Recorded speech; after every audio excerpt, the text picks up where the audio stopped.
people don't understand, like I mentioned, when you arouse yourself with these things, you're opening yourself up to a whole nother world that people don't understand. And as you mentioned, the musicians playing with the Ouija board, people don't know what these people are doing behind the scenes. There's a reason these women and these people are screaming in the crowd for them. Many people are utilizing the assistance of the jinn to assist them in their performances and everything. People don't realize these things. This is a whole nother reality, especially many of the Muslims are very ignorant towards this fact. They don't understand that this is a whole nother element. It's just not something that's, friendly and things like this. No, you are inviting these things into your home on a deeper level. You're inviting these things to your home and everything. So when you're talking about the jinn and these things like this, I'll give an example from a personal experience. Eddie, I can tell you that when I was a non-Muslim, as I mentioned to you, I used to play various instruments. I can tell you that it literally felt like I was under possession. I would do things that I was not able to do. I would play things that I was not able to play normally, that I wasn't able to play twice. And musicians may say, oh, this is the musician effect. Okay.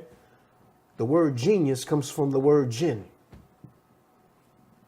So me and a brother in Egypt, I remember we were having this conversation. He's a brother that knew Jimi Hendrix. He knew a lot of people. He's an old school musician. And he said, me and him were playing around talking about the word genius and stuff like this. He said, when we think about the word genius, we used to think about that person has that jinn. He got that jinn. Reflect on this. People like Jimi Hendrix, and he was not able to play without being under a substance, without being high. So we know, even from a scholarly point of view, what do the scholars mention about people that get high and things like this? You make yourself open to what? The jinn. Every musician that is on the highest level, think about it. Many of them are doing drugs and alcohol to get them to that level. You can't escape it. You might as well, if you don't want to be involved with drugs and alcohol or listening to someone that is involved in those things, you might as well take all of your CDs and everything and just throw it out. Because this is what the people that you're listening to, this is what they're involved in, many of them. Mm-hmm. Getting high, alcohol, and as you mentioned, Islam clearly clarifies and makes clear the position on those things. So, and when we're talking about soul music, have people listened to these terms? Soul music. This is something coming from someone's soul. So what state is that person in when they're relaying those lyrics to you? Or when they were singing that song, what state was the soul in? Because you may start to feel the way that person was feeling. You understand? This is a serious thing. Mm-hmm. This is a spiritual thing you're talking about. That's why they know it. They call it soul music. Yeah. They throw terms out. This is magic in the making. Okay, what magic are you talking about?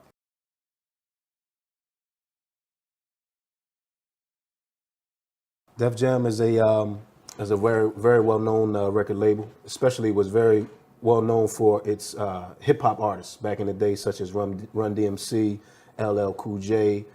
These are some of the artists that were on there back in the day. So a lot of people know it for that.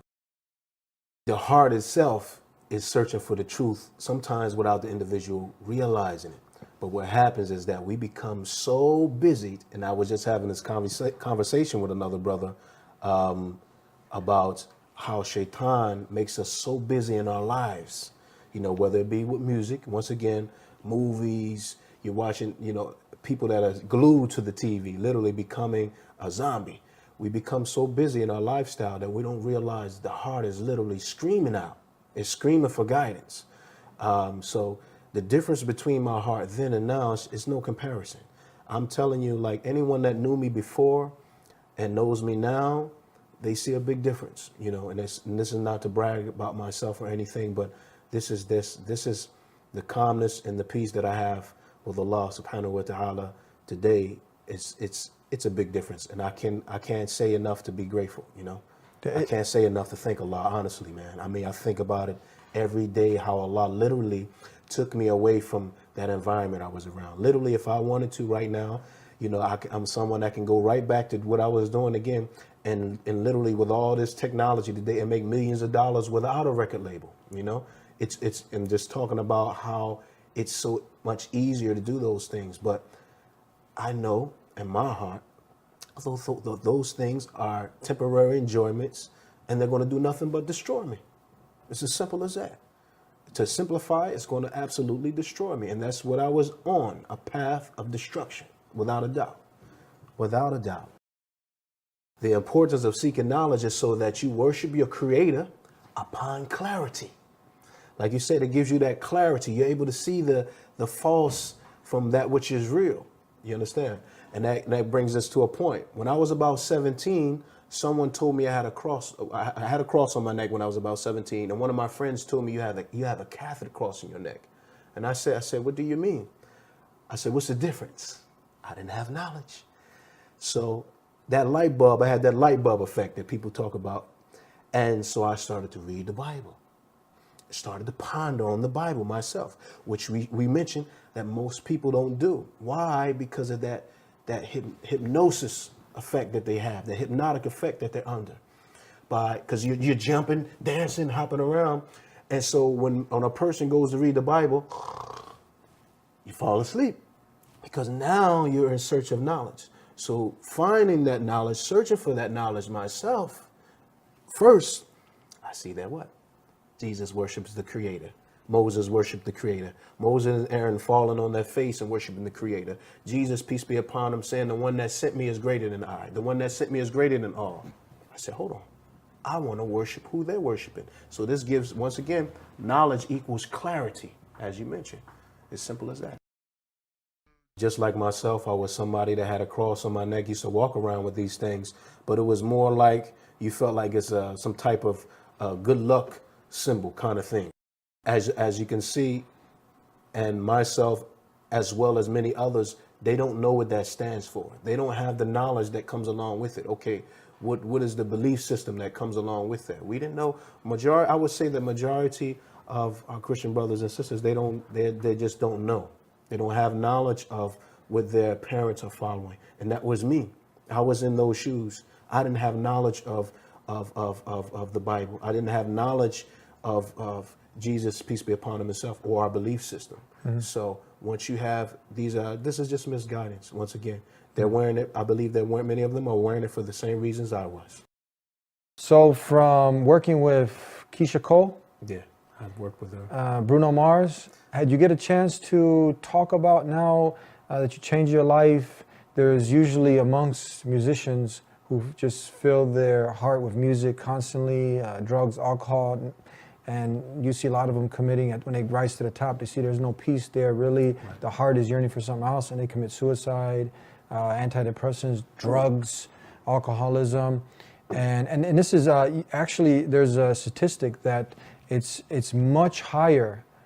Suicide rate is much higher amongst famous writers and artists. This is a known statistic. Tell us now, did you get a chance to relay some of this information to them? Yes, have spoken with a few friends of mine within the music industry, and some of them know Islam is the truth. You know, I haven't personally got the chance to see, I haven't seen Bruno in a long time. It's been a few years since I've seen him. Keisha, I haven't seen her in years also, because I kind of like drifted off of the scene. But now, since I've been back here in the U.S., there's people that I want to reach out to again and really talk to them, because I know that many people are starving for the knowledge. So a lot of them, yes, I've had the opportunity to give them dawah and invite them to Islam. And I believe many of them know Islam is the truth. In fact, one of my friends who was, he was the A&R with Warner Brothers at the time, or Motown, you know, he knows Islam is the truth, but that lifestyle becomes a fitna for them, becomes a trial where they see that, okay, if I embrace Islam, what's next kind of thing, you understand? So, and there's a lot of singer musicians out there who are Muslim, but it's very difficult for them to get away from that lifestyle also. And it's very difficult for them to come out publicly and say who they are, you know? So they're dealing with that as well. The statement of Ibn al-Qayyim Jawziyah, rahimahullah, he mentioned that the Quran and music can't be in the same heart at the same time. You can't love music and love the Quran at the same time. They're going to be at war with one another. So you know, it's definitely a hindrance. You know, a person may not feel the same when they're reciting in the salah. It's a big difference. You know, it may make you hate listening to lectures and things like that. A person that's addicted to music, you know, when that person is dying, they may be singing a song instead of reciting the kalima. It's very dangerous, very dangerous. So why take a chance? Why take a chance on something? And it's something where, you know, I know that it's definitely a trial, without a doubt. It's more addictive than probably drinking alcohol, or it's more addictive than trying to get away from smoking cigarettes and things like that. It's more addictive than that. I believe it. So it's a step-by-step process. No one's going to probably get rid of it all all at once, but take the steps necessary. Show Allah that, you know, that you're at least taking the steps, Allah is most forgiving, most merciful. So, and most importantly, I would say with that is to ask Allah to assist us when we have those addictions. Just ask Allah, ask your creator to assist you. Ask Allah for guidance. Even if we're a non-Muslim, for example, the best thing we can do is ask the creator of the heavens and earth. Even if you don't believe that the creator exists, say, oh God, guide me to that way which you are pleased with. Guide me to your way. Without a doubt, Allah is going to guide you to Islam. The creator is going to guide you to Islam. If that person sincerely asks the creator of the heavens and earth to guide them, he will guide them. So likewise, if a person sincerely asks Allah to guide them away from music, they will, without a doubt, Allah will assist them. Allah will show them a better way. Women are very vulnerable in this society, as we see that they're used for they're degraded in the society already, as we see. So this is another way, from my point of view, to degrade women, because once you're able to have them swaying and have them think in a certain way, they're open for the attack. They're open for the attack. And this opens you up to, on a deeper level, to jinn possession and all kind of things when we are becoming so aroused with music. It opens people up, and that's a whole nother topic in itself. How people become under possession without realizing it, because they are in a state of such a state of arousal or anger, whatever it may be. This state of arousing, subhanAllah, it just opens you up for so many different things.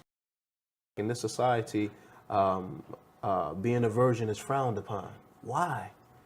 It's because of what the people are listening to, what they're being conditioned with. They are being dumbed down. So, they're turning into zombies. So when you have these type of songs, they're still calling the youth to the disobedience of Allah, where the children, the youth are starting to be very disrespectful to the parents, and the parents don't understand why. Have you examined what they're allowed to listen to? What do you allow them to listen to? So, and I'll just a quick question. And everyone has to question this. If you listen to music, if a person listens to music, ask them, how many verses of the Quran have they memorized? Is the Quran difficult for them to memorize? If so, then you know why. I met people in Egypt, Brother Eddie, and there was a brother listening to music. He was addicted to it. I saw he was addicted to it. And I asked him how many verses of the Quran had he memorized, how many surahs he had memorized. And keep in mind that you have many people that have memorized the Quran in Egypt. This brother had memorized 4 surahs his whole life. And he told me, I said, have you been listening to music since you were a child? He said, yes, I've been listening to it. And he said, I'm addicted to it. I said, this is the reason. This is the reason. So anyone that has that same problem, look at the opposite, the Quran, and see how much time you spend with the Quran. And you'll see that shaitan is trying to take you away from Allah, clearly. Clearly.